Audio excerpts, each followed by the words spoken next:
Now our next topic is a two-dimensional array. This is a 2D array. So in the 1D array, you know there is a only one row. There is a no concept of the column. There is a single row. That's why it is called the 1D array. This is a single subscript is there only. Single subscript is only there. But an array consisting of two subscripts is known as a two-dimensional array. These are often known as the array of the array. In the two-dimensional array, the array is divided into rows and columns. Now, how we declare the two-dimensional array? The declaration, the syntax is data type. So, every array you need the data type. Data type, the array name. Now, you have to write the row size and the as well as the column size. In the 1D array, you only need the row size. You do not read the column size. But in the 2D array, you need both the row size and the column size. Example, int, it's a data type. You can write any name of the array, ARR, 3 cross 3. Means this is basically a matrix of 3 cross 3. So in this way, we declare the 2D array. Now initialization of the 2D array. Like the one-dimensional array, two-dimensional array may be initialized by the following their declaration with a list of initial value enclosed in braces. Similar thing. So you can initialize. So A 2 cross 3. This is a 2 cross 3. 2 is a number of row and 3 is a column. So 2 row and 3 column. So it will like that.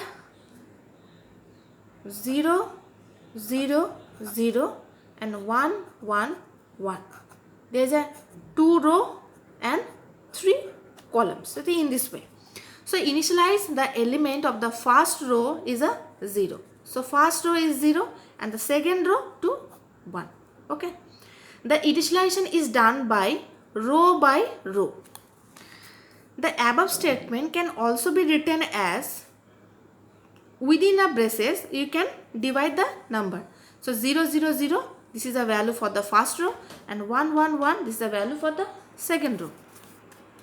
We can also initialize a two-dimensional array in the form of matrix as shown below. So in the matrix form, we already shown it over here. Now, when the array is completely initialized with all the value, explicitly we need not specify the size of the first dimension.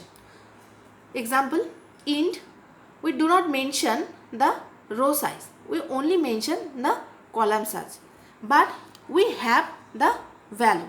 So without declaring the row size, we are initializing the value. That means it automatically known that there is a 2 row and the column is already given, there is a 3 columns. If the value are missing in an initialization, they are automatically set to 0. Suppose example, the 2 cross 3 again. So in the first row, we have a 1, 1. This is a 2 number. But each and every row, there have a 3 columns.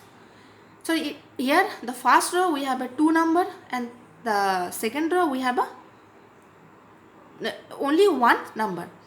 We'll initialize the first 2 elements of the first row 1 and the second element of the second row 2 and the other element to 0. It will be like that. The matrix will be like that. 1, 1, 0.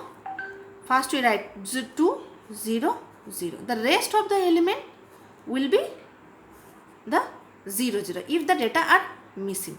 This is the main concept of the two-dimensional array. On the next